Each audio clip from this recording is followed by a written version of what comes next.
Welcome to Protea Conversations, the podcast where leadership in business and accounting isn't just discussed, it's explored. I'm your host, Zane Stevens, and thank you for joining me as we delve into the minds of some of the most influential leaders in the industry. Our journey is one of discovery, from unraveling the unique stories that shaped our guest careers to invaluable advice that fueled their success. We're here to provide you with simple, actionable advice to accelerate your career and personal growth.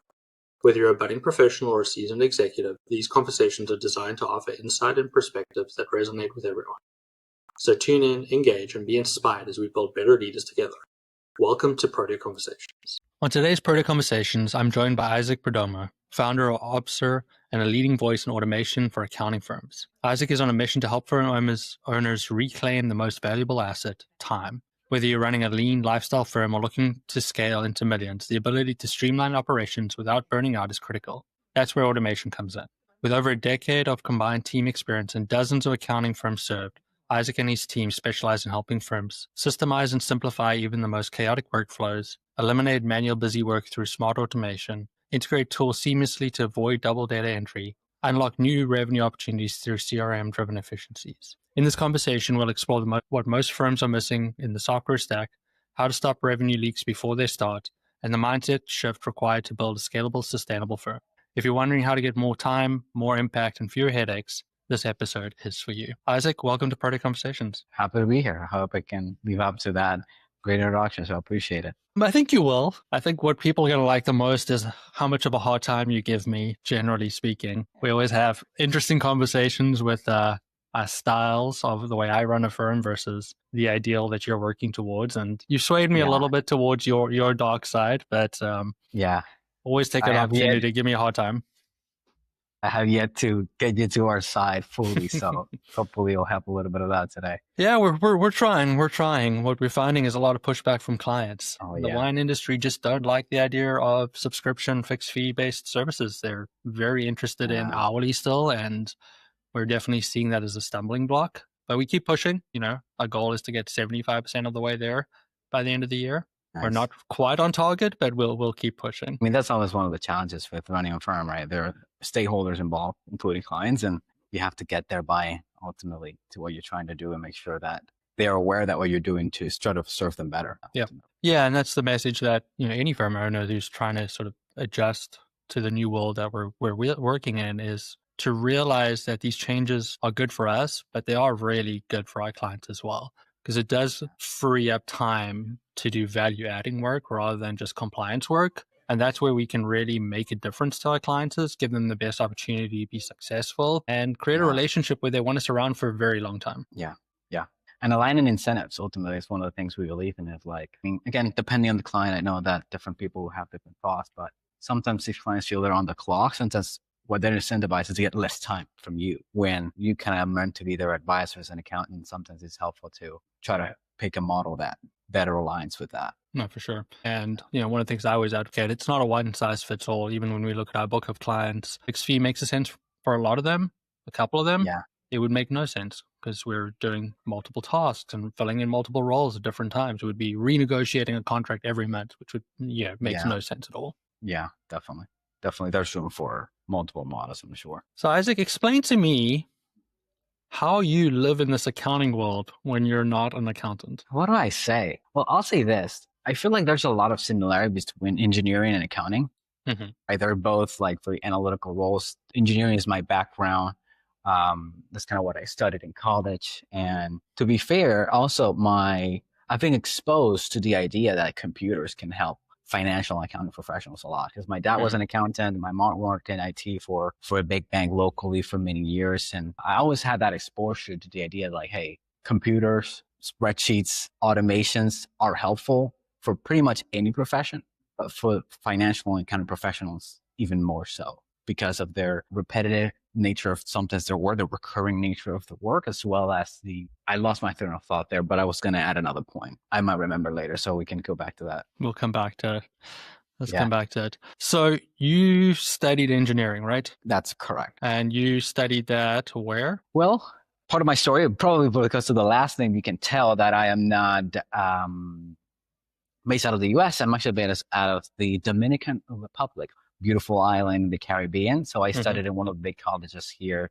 It's called the Santo Domingo Institute of Technology, quite a prestigious university for engineering.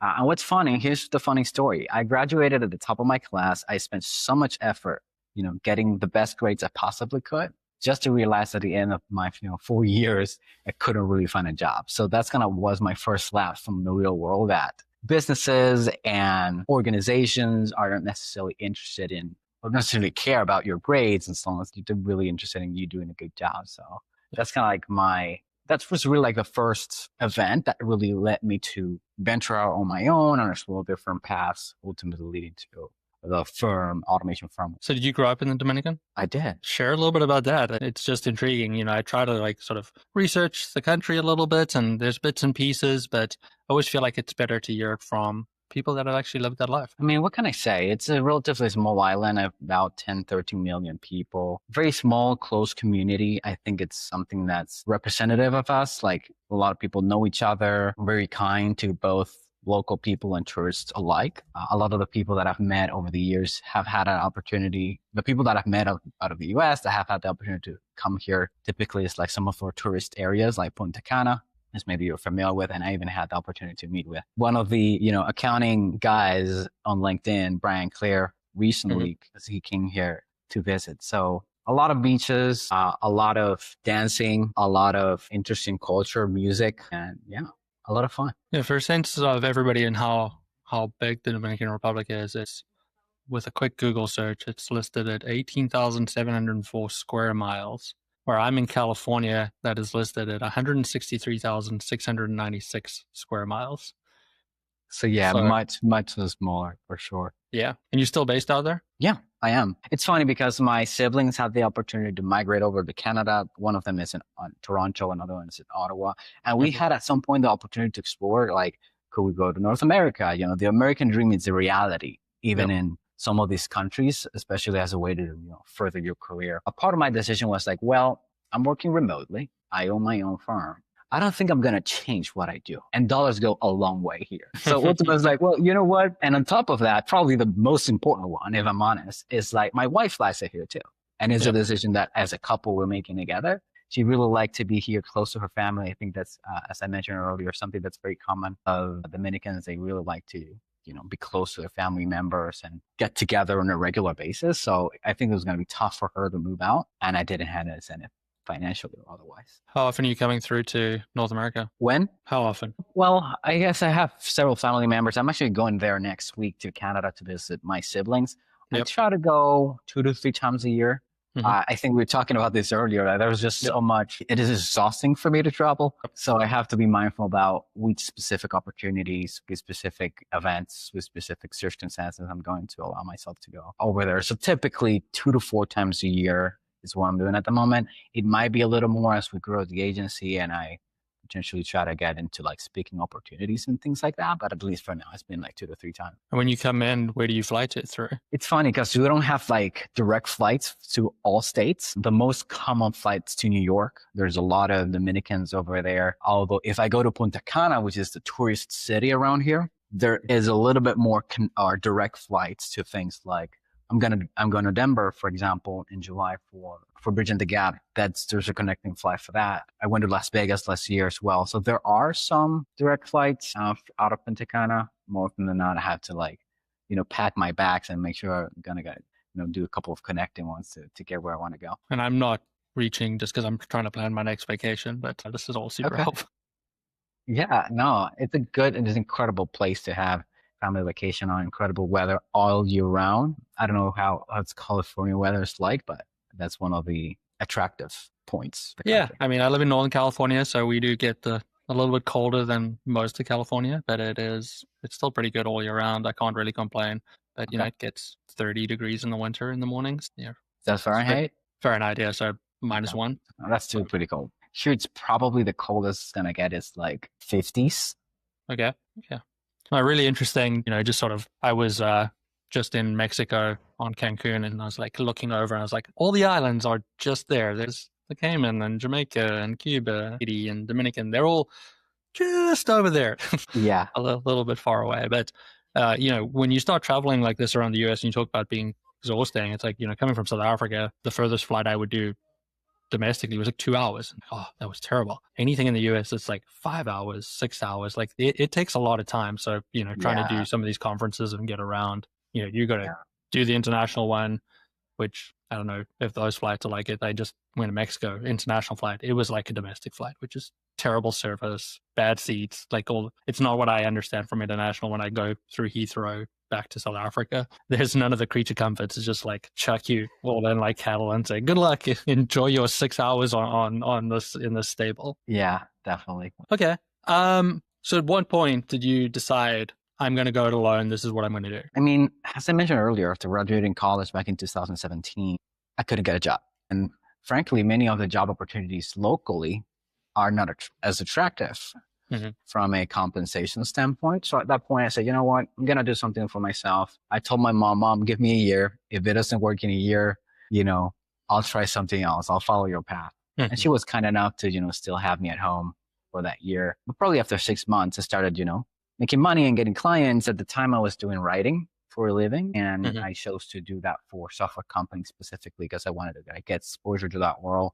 I always liked that technology and being on top of things. And that's really like my first exposure to this idea of like automations, because even if I had to just kind of write the copy for, I don't know, a free trial campaign for software, you had to think about when are you going to send it and what's the trigger to do this and this and then that. So I kind of realized over time that I was much better at the technical aspects of it than the creative aspects of it.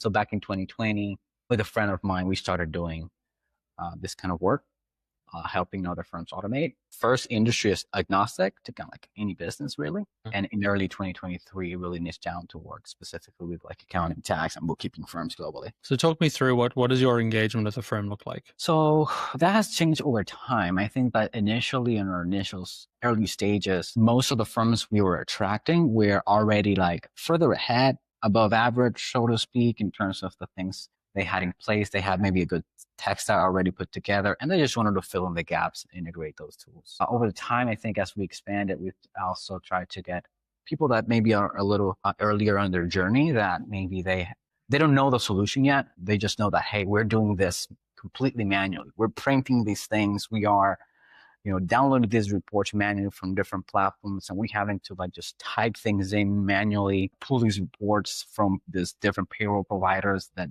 don't connect with QuickBooks or whatever it might be. So we're really more in a bigger and bigger portion of what we do is consultative in nature in terms of, hey, let us look at that process, help you understand how it could be better, number one, and then what tools you might use to automate it. We're big fans of like using the simplest solution we can, because we're often working with business users that are not super technical. So to the degree that we can leverage off-the-shelf software applications, we might kind of lead the firm in that direction.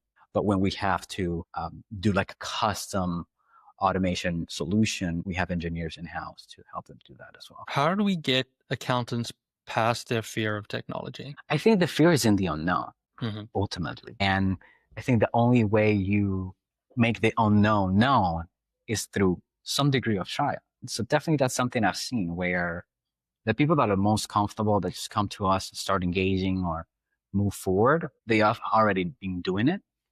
And that's why they're a little bit more comfortable. I think that, and probably you relate to this, accountants are recidivist in nature. They want to know exactly what things are going to look like. But I think to the degree that they can engage in that process, kind of reduces a lot of the fear. And that's what we're trying to do with our content as well, on LinkedIn and now on YouTube as well, putting a lot of videos out there for people to learn more about what this actually looks like in practice. To lower that barrier to entry. Yeah, because it's interesting, we've always focused in on technology as a firm, and it's been front of mind since we got started, mostly because, I decided we're going to be a fully remote firm and I never want to go to an office ever again type situation from day one. So technology clearly became important. But I've always been that, user that doesn't want to be the first user. You come with me a new piece of technology, I'm like, yeah, go test it with some other people. I'm not your beta. Let's somebody else test it first, then I'll come in. Once you've got a couple of users, more than happy to give it a try. And I'm not sure if that's a good thing or a bad thing, but it does create a situation where we are constantly thinking about how do we do things quicker, faster? How do we automate? How do we use tools to make our life easier? even if we feel like we're probably a little bit behind the step, right? And part of that, I guess, is I don't want to be sucked into every shiny object, which I know is the other side of the coin, right? You've got those accounting users that are scared, don't want to touch anything. And then you got the other guys that are probably going to come to you every 3 months and be like, I've got a new piece of technology, help me automate because, it's shiny, it's new, it's cool, let's implement it. Yeah, there's definitely a balance on their trade-offs, right? Because, for example, and there's a good book that has some different terminologies for like the different stages. You might have heard of it. Is like first is the innovator, then there's the early adopters, and there's the early majority. Mm-hmm. I think that you will probably be in that early majority of like, you don't want to be the early adopter or the innovator testing things out before they're like ready for prime time. Yep.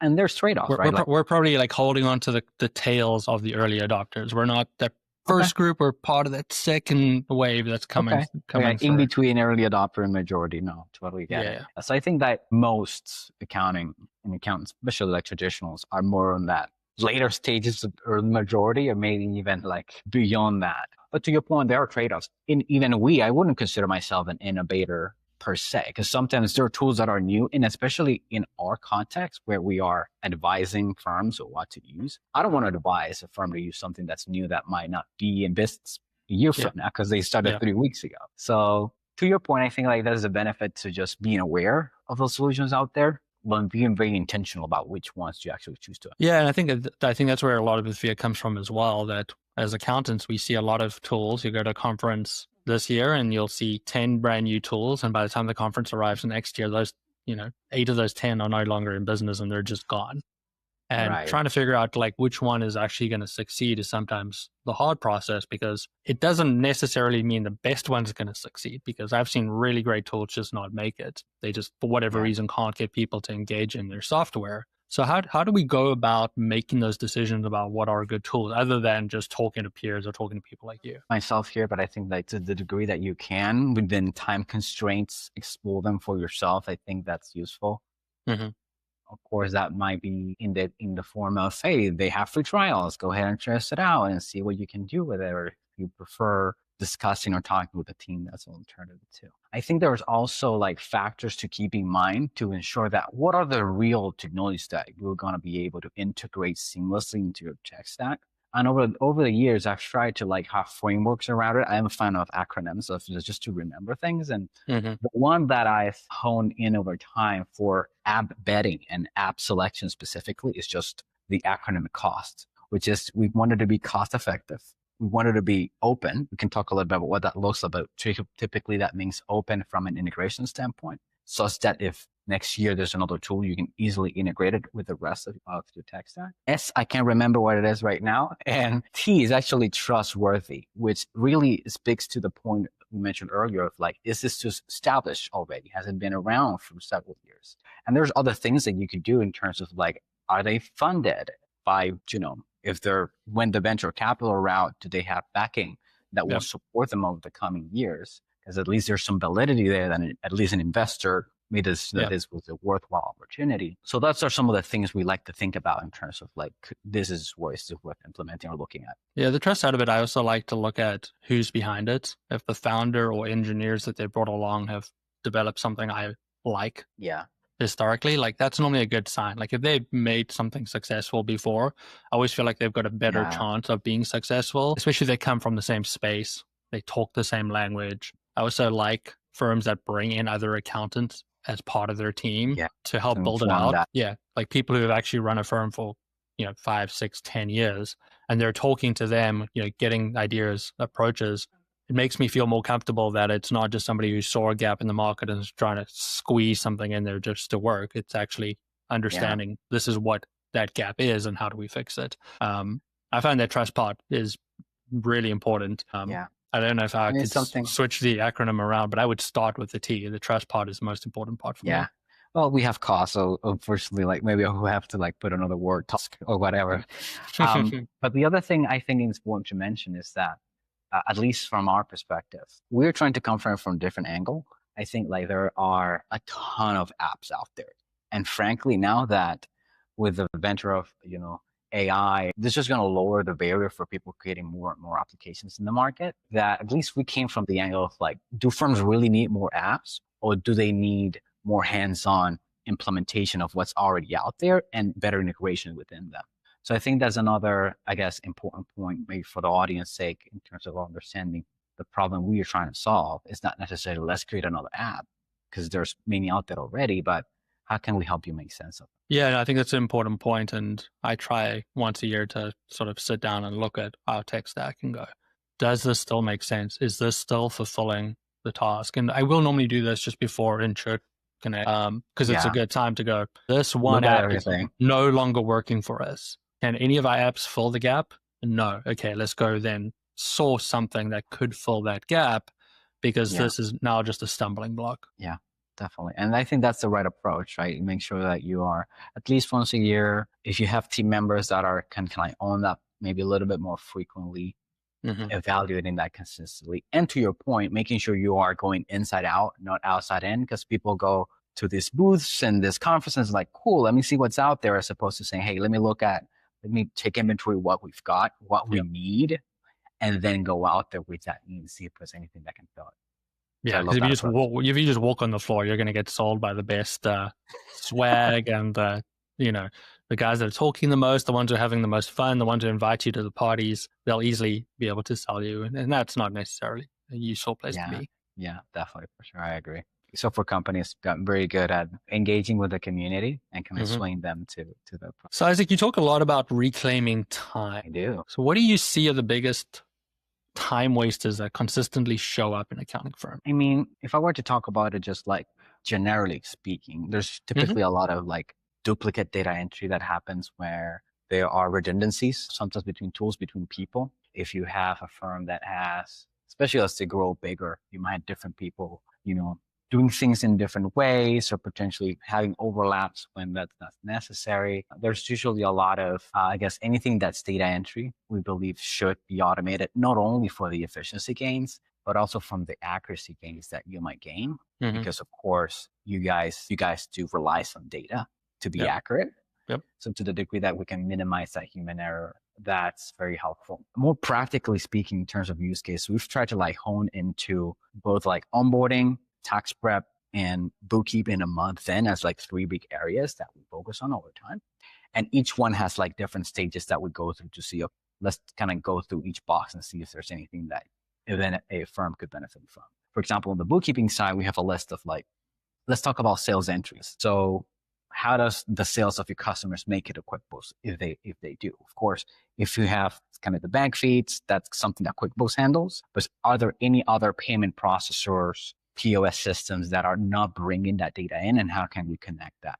Then we look at some of the other expenses of like payroll from your payroll providers. Is that data not making it in? Or like depreciation and loan management, and even the final stages of like delivering that financial statement to clients. There's a lot of tools that can be used. I know you guys use like Reach Reporting, for example, to put that report together ultimately and send it over. And also like the area of like right before the report of like quality assurance. So making sure that everything that was done before was done correctly. There's a lot of things you could automate around verifying coding and consistencies. There's tools that help you do that, and automations you can put in place to make sure you can like double check that everything's correct.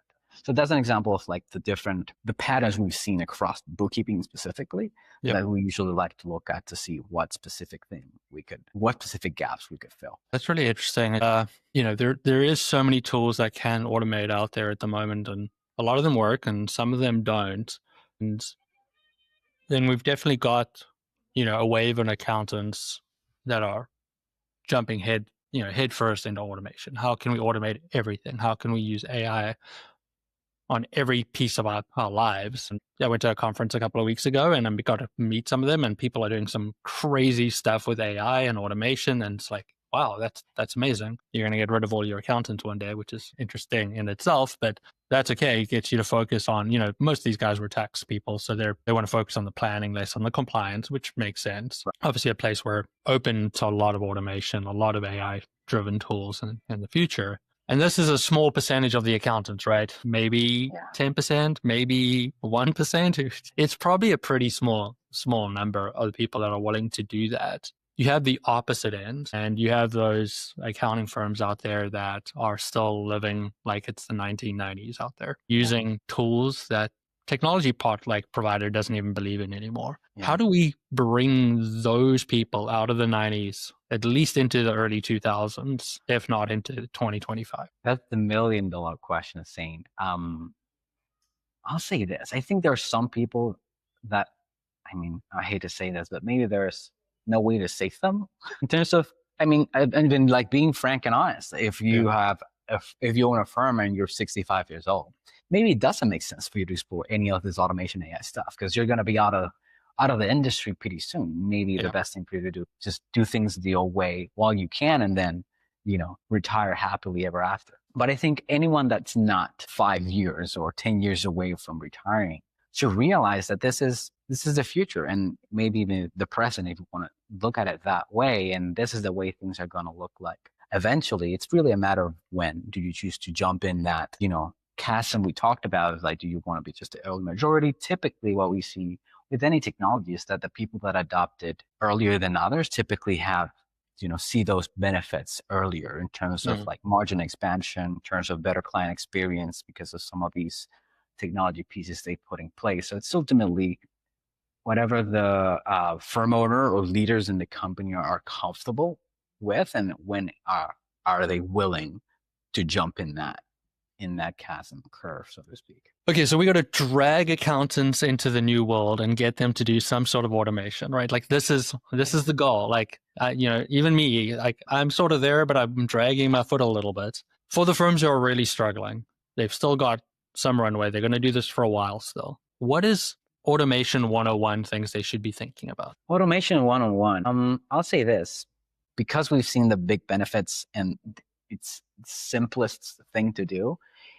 Based on what I mentioned earlier, you might have determined like we focus a lot on compliance work primarily. But on the bookkeeping side, the simplest thing, bank rules. Make sure you have bank rules in place to automatically categorize some of your clients' transactions. That's like really don't take any technical expertise because that's a feature that's built into the platform itself. And we're sometimes surprised that, I mean, the most automation savvy firm we've seen sometimes have dozens, if not hundreds of rules per client to take care of sometimes half or even more of their categorizations of the transactions that are coming in. But that's such like a simple win in terms of like getting started with automation. On the tax side, on the tax prep side, I'll say like document collection, sending clients organizer and reminders is a big one as well. That's not as difficult to implement or explore tools that do that. There's many out there in the market at the moment. We're big fans of ContentSnare and Sorbent specifically. I don't know if you all use any tools to collect documents, or I don't know if you guys even do a lot of tax prep work. We don't do any tax prep, but we use Carbon client tasks for document collection. Yeah, no, that makes sense. So typically, depending on the firm, those are the areas that would focus on. One, it's bank rule creation and even like standardizing the chart of accounts if they can. That's such a simple one that really doesn't take any technical skill. And on the tax prep side, it's sending clients organizer, having a really good organizing in place that makes it easier for them to provide the documents to you, and that reminds them of that on a regular basis. So you get your documents as early as you can before the crunch time. Yeah, that is an interesting one. I've never even completed a single tax return in my life, so I have no idea what goes into it. But I did watch a demo on just sort of how those automation tools can work and how you set up the file, and the reminders can go out at different points in times. And just, I personally would love that. You know, if my tax person had that in place and I was just getting notifications, you need to submit this, and it's all based on last year. So it's asking for the right documents. Do you have anything new? Like asking the right questions, man, that would make my life easier. I know as a client, I would be over the moon, super happy. Like, this is so easy. I don't have to jump on a phone call. I don't have to be stressed that some human has forgotten about me on a list because, you know, their eyes just look past it. Like, it's just going to happen because I'm in a tool and the tool has a date set and the date will just come off and I will get an email. I think that type of like simple document collection is, from a user standpoint, life-changing because it'll make me feel special, right? Like, oh, look at this. I've got this great place to go drop stuff. You've made it really easy for me. I don't have to scan stuff, drop stuff. I don't have to hope that you see an email or don't miss an email. You know, it's just simple, easy. It's all there and it's a checklist. So if I haven't uploaded, it's going to tell me I haven't uploaded it. It's just a huge win. You know, in a world where I talk about communication all the time and communication is important, that is a form of communication, because it is saying, this is what we want when we want it, and have you given it to me? And if not, I'm going to remind you to give it to me. That is just a huge, huge win. And I think if any person doing taxes is not using a tool like that, they really need to go reassess their tax stack. Yeah. And I'll say this, there's another area we sometimes work a lot on, which is the onboarding side specifically. And that handoff between getting a new client and creating all the associated records in your systems and tasks in your project management or practice management tools to ensure the team has clarity on what to work on. Because one of the worst things that happens as a firm grows is things slipping through the cracks. Are you promising something to a client and the team not being aware that that needs to be done? So to the degree that we can also automate the creation of those work items in Carbon in a way that's already recurring, so you know that the team is going to be aware that that's what they have to do, it kind of brings a lot of clarity to the team in terms of like what's on the plate, and also brings a lot of clarity to the management team and the leadership to know what your team is working on and whether you have capacity to handle the upcoming work or you have to make any decisions around resourcing. Yeah. And, always resource management is one of the hardest things in a firm. So if you've got clarity on what people are working on and when they're working on it, that can really help in terms of just sort of staggering deadlines a little bit to take some pressure off of people. Because people don't like to work long hours. They've got other things happening in their life, sleep, family, friends. They don't want to be working long hours on a tax return just because everything's still manual. So in a world where everybody's struggling to hire because there's not enough accountants, automation can be a great tool on retention as well as recruitment. So think about it from that side as well when you're investing the time in automation. I have a question that I am hoping you can answer, but if you can't, just say you can't. But I'm trying to sit myself in your seat and go, I've got two firms. One is a very small lifestyle firm. They're not really looking to grow. They're just trying to make their lives easier. And the other hand, you have a fast growing firm that is trying to scale because they want to sell at some point in time. They both come to you wanting to automate. How does that strategy in helping them look? Is it different? Is it the same? Is it just a different speed? How would you approach those two different types of clients? That's a great question. And we've certainly seen both types come to us. I think that the main difference really is how fast they're going to move and how many things they're going to have on their plate to work through. But I'll say this, I do feel like there's a lot of similarities still, because ultimately, whether you want to systematize the work, automate things off your plate so that you work less and then you provide a better lifestyle for you and your team, or that you quote unquote reinvest that additional time gained into additional capacity to support the upcoming growth of clients with whatever strategy you're doing, whether you're doing M&A or whether you're kind of just growing organically.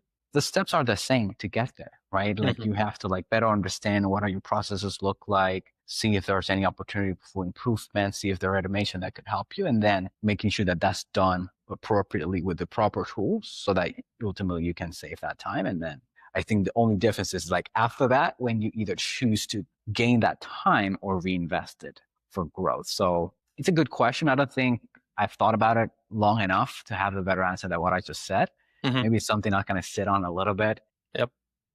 Over Future the next LinkedIn several post. days. Right. You might see a LinkedIn post about it soon, but yeah, I don't think that our process would look significant. Yeah. And I think, the outcome that you mentioned there as well, with each firm, you're freeing up time, and then it's up to the owners of those businesses to figure out what they want to do with that time. Is it give it back to their team and say, enjoy life? Or is it we're going to reinvest that time into more revenue or more processes within our business to improve our business? So it really just is creating this resource, and then a decision after the fact needs to be made. What are we going to do with that resource? That's exactly. Isaac, what are the goals for your business going forward? Goals for my business, honestly, just this year, I feel like we're really starting to gain traction. And just to give you a little bit of a background as well, I was running this business with another partner for the last 2 years, and that relationship ended on good terms earlier this year. And I think that has given me a lot of clarity and has forced me really to get more team members on board. So really right now, my short-term goal is to duplicate myself in a way. I'll kind of get a team in place to just do a great job and crush it for our clients without my involvement. I know that that's a critical point in most firms' paths where they are just there. They're technician, they're doing their work. I'm sure that you went through that process as well. Still going through it, how do I replace myself? Yeah. And honestly, we've recently gotten a consultant that used to work at Big Four and did that level of work for different accounting and tax teams at that level. And that's been nothing but great. And he's like a month in at this point. So I'm kind of like really at this point thinking a lot about how can I continue to replicate. I feel like I waited too much to hire. Mm-hmm. And at least I'm at this point really spending a lot of time into finding the right people to continue growing. Just shows if you're an accounting firm or not an accounting firm, we all go through the same challenges. And that's sort of how do we, give up, delegate to people around us to give us the opportunity to do work on our business, find the opportunity to grow a little bit, free up our own time, right? When you talk about automation and freeing up people's time, and in the background, you're doing all the work and not freeing your own time, right? So we all got to look for find ways to automate, delegate. Those things are important. We need to free up the time so that we're available for the important things in our business to give it an opportunity. Yeah, definitely. And I feel like, letting go, it's a process that you have to learn as a leader, right? Mm-hmm. Enabling your team to learn their own lessons. I feel like a big part of sometimes that need for us to, I'm not just speaking for myself here, that need to do the work. Sometimes is because you enjoy it if you're a technician.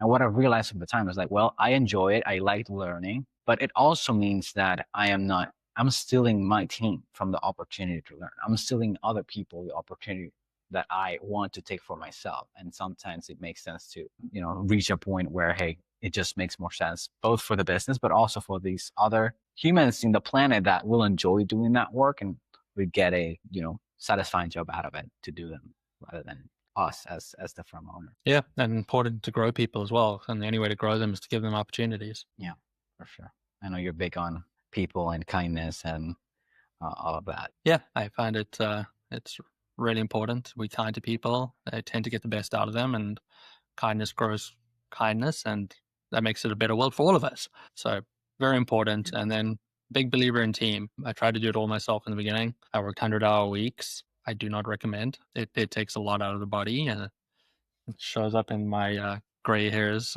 that pop everywhere. I'm still pretending that it's there, but you got to get, if you want to grow, you need a good team, and finding a good team that has the same, buys into your vision, believes in your values, that's critical to the growth and success of your business. Yeah. And I'll say this, just a little bit of a, trick or pro tip for people. Of course, we're big on automation, but we're also big on systems. There are tasks that are not worth automating and are worth doing manually, a human doing it. But to the degree that you can make those things proactively rather than reactively, you'll be better off. And just to give you an example, after just hire that kind of killer or rock star, now I have a task that every other week, I will take an hour of my day to find people on LinkedIn that seem to have a good profile for what we want or may want in the future, and reach out to them directly and set up a time to have a conversation, even if we're not looking for the role. Mm-hmm. I want to make sure we proactively have a bench of potential candidates such that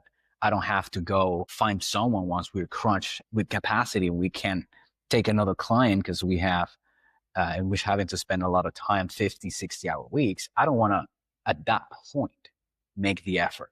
I want to make sure I spread it out as much as I can proactively up front. Yeah, two great pieces of advice there. One, be proactive in your approach. It always makes a difference. And number two, if you have a goal, set time apart in your calendar to go and spend some time on that goal, right? It's always easier to write a goal on a piece of paper, but if you're not going to do the work to achieve it, you're never going to achieve it. So great advice. Put it in your calendar. Then you got to do it, right? If you're like me, I live by my calendar. Whatever my calendar says I'm doing right now, that's what I'm doing. And it's critical. Just schedule it and it'll get done. Isaac, what is the best piece of advice you've ever received that's helped you in your career? Best piece of advice. I had a mentor a long time ago, and he was big in building a brand, not a business. Mm-hmm. I think that's a concept that at the time, I don't think I was prepared for that advice. I don't think I really understood what that meant. But I think I'm kind of starting to get it of hey, build much more than a business that just pays the bills. Build something that people can get excited about, something that can create a movement that others will be excited to follow. Because ultimately, that's going to make sure that you attract better people, both from a client perspective and also from a talent perspective. No, I mean, that is important. You want your brand to be able to stand alone. People look at it and have a certain feeling about it straight away. That's what sells. I'm wearing a Nike shirt. My kids have one thought process. Nike is it, and that's all they want. That's what they live with because makes them feel fast, makes them feel powerful, makes them feel cool. Like it does all those things. And I'm using my old age words, not their 7 and 9 year words, but that's what they're after, right? Like that brand gives them a certain feeling and they cling on to it. And that's what they want. And that's what you want to do for your business. You want to give somebody, that feeling of like, if I talk about this brand, that's what I feel. When we speak about Protea, we want people to think peace of mind. And that is critical. Build that brand for your business so that it gives people good thoughts about you so they can get excited, be that clients or be it people who want to work at your company as well. Yeah. Actually, pop quiz for you, Zane. As you think about Opzer and our brand, what words come to mind? And let's see how well they align to what we're working towards. Streamline and automation. Like that's sort of straight away when I think that. I mean, what I really think about is the word Isaac, but that's probably not what you're looking for. Yeah, no, that's fair. That's enough. That's good enough. It's aligned with what we're hoping for. I think it is.